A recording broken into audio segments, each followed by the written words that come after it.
Cubs lose rubber match to Royals. Key takeaways from series loss. When the Chicago Cubs stepped onto Wrigley Field for their climactic showdown with the Kansas City Royals, the air was thick with anticipation, and it didn't take long for the drama to unfold. A stunning shutout performance by Matthew Boyd initially seemed like a turning point for the Cubs, only for Seth Lugo and the Royals to seize control with a flurry of power that left fans scratching their heads. But here's where it gets controversial. Was this loss a fluke, or does it expose deeper cracks in the Cubs roster? Let's break down what went down and why this series might have been a wake-up call. The first inning, a nightmare start. If you thought the Cubs had a shaky start to the game, you were spot on. The first inning was a disaster waiting to happen. On the third pitch of the game, Seiya Suzuki, the player who's shown flashes of defensive brilliance this season, made a glaring error on a routine fly ball. The mistake sent Adam Frazier to second base and set the tone for a rough night. With Kyle Tucker sidelined due to injury, Suzuki was filling in at right field, and it's already his third error this year, matching his total from the entire 2024 season. Then came Vinny Pasquantino, who wasted no time punishing Colin Ray with a 2-run homer to give the Royals a 2-0 lead before the Cubs even had a chance to respond. And this is the part most people miss. The damage wasn't just physical, it was psychological. Errors and early runs can derail a team's momentum faster than you think. Colin Ray's collapse, a pattern or a fluke? Ray entered the game with a reputation as a July savior. His previous starts against the Cardinals, Twins, and Red Sox were all wins with minimal damage allowed. But Wednesday, not so much. After the first inning gaffe, Pasquantino returned in the third inning with another 2-run blast, this time to left field. And it didn't stop there. Pasquantino added a screaming double in his next at-bat and capped off the day with yet another 2-run homer. Ray lasted just 5 innings, surrendering 6 runs, 5 earned on 6 hits. Now, here's a question for you. If Ray can't consistently hold his ground against teams like the Royals, is it time to rethink his role in the rotation? Share your thoughts in the comments. Matt Shaw's resurgence, rookie spark, or flash in the pan? Amidst the chaos, one Cubs player found his rhythm. Matt Shaw. The 23-year-old third baseman entered July in a brutal 1-for-27 slump, but since the All-Star break, he's been a different player.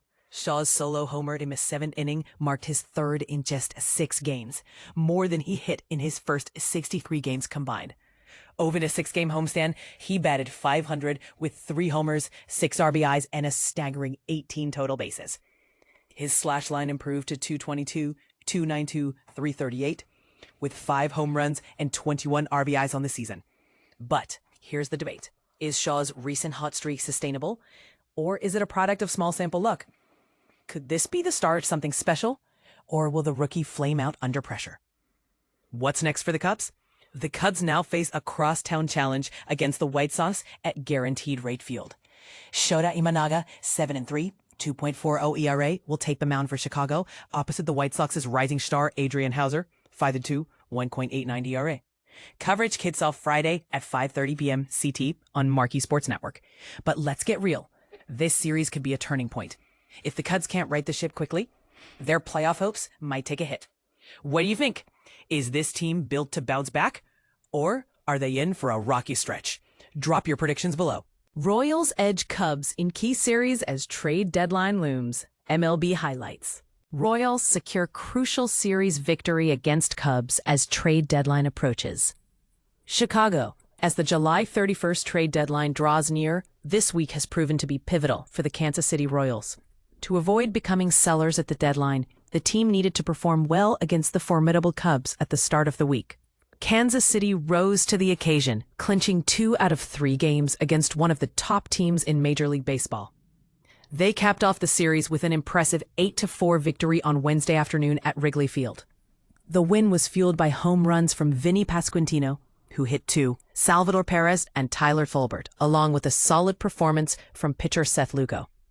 Don't miss the 1985 championship replica jersey giveaway this Monday. Whenever you can travel and defeat a team of this caliber, it's a positive indicator for your squad, Pasquantino remarked. We faced a tough challenge in Miami, but we bounced back with a strong performance here in Chicago. Looking ahead, the Royals aim to improve their position in the wild card standings with a crucial 3-game series against the Guardians at Kauffman Stadium starting Friday. As of now, Kansas City is 1.5 games behind Cleveland for second place in the AL Central, contingent on the Guardians' game against the Orioles on Wednesday night. "We have faith in this group of players," said manager Matt Quatraro. "Injuries have affected us like any other team, but we believe we can play competitive baseball and secure many victories. We just faced the best team in the National League and held our own against them." One player whose name has surfaced in trade discussions is Lugo. He has been instrumental in the team's success this season, boasting a 2.95 DRA over 113 innings pitched. Despite the constant trade rumor swirling around him, Lugo remains focused on his routine and the task at hand. "I started today, we have an off day tomorrow, and then it's back to business," Lugo stated. "I focus on what I can control and stick to my routine." Continuing his strong performance, Lugo pitched 6 innings, allowing only 2 runs, marking his 11th quality start of the season. The right-handed pitcher has been a key component of Kansas City's rotation throughout 2025 and could potentially be one of the few players traded if the Royals decide to sell. At 35 years old, Lugo has a player option for next season, but the Royals are hopeful that it won't come to that. "We addressed the entire team about this situation," Quatraro mentioned before the game. "His name has been frequently mentioned, especially here in Chicago. We discussed it openly, acknowledging that we value what we have. Seth has been a significant contributor to our success, and we genuinely believe that if we can string together some wins, we can re-enter the playoff race." The Royals are undoubtedly striving to position themselves as non-sellers as the trade deadline approaches. Their pitching has been a stronghold for most of the season, and now the offense is beginning to show signs of life. Since returning from the All-Star break, the team has scored at least 7 runs in 4 of their 6 games. Pasquantino was a standout on Wednesday, hitting 2 home runs and driving in 4 runs, while Perez continued his impressive July by hitting his 5th home run in the last 5 games. "This is our team and I'm a part of it," Lugo expressed. "I want to be here through thick and thin. We have a great clubhouse and a solid team. We just need to maintain consistency and keep playing to our potential." With the trade deadline moving, the Royals understand the urgency to keep performing well. Otherwise, they risk losing one of their key veterans. "I'd really like to see him in a Royals jersey for his next start, and we're working to make that happen," Pasquantino said, gesturing toward Lugo's locker. "Ultimately, it's up to us to ensure that happens." But here's where it gets controversial. Will the Royals be able to maintain their momentum and avoid becoming sellers at the deadline? What do you think? Should they hold on to their key players or consider trades for the future? Share your thoughts in the comments. Chicago Cubs versus Kansas City Royals. Game highlights and analysis. Stunning setback in the friendly confines. The Chicago Cubs stumbled 8-4 against the Kansas City Royals on July 23, 2025, and a fresh set of photographs captures every tense moment at Wrigley Field. Originally published July 23, 2025, 6:15 p.m. CDT. The new photo gallery invites fans to relive the highs and lows. Think of Christopher Morel's furious sprint to third, the collective groan after a bases-loaded strikeout, and even the Royals' celebratory high-fives as the final out settled into a glove. For diehard supporters and casual observers alike, these images freeze a game that many will dissect for weeks. But here's where it gets controversial. While the bats produced 4 runs, pitching lapses once again stole the spotlight for all the wrong reasons. Some fans blame the bullpen's inconsistency, others point to pitch selection, and a few even question whether managerial decisions came a beat too late. Whichever camp you fall into, the photos don't lie. The frustration on the mound is unmistakable. And this is the part most people miss. The Cubs had blanked the very same Royals 6-0 the night before. How can a team pivot from dominant shutout to disappointing defeat in just 24 hours?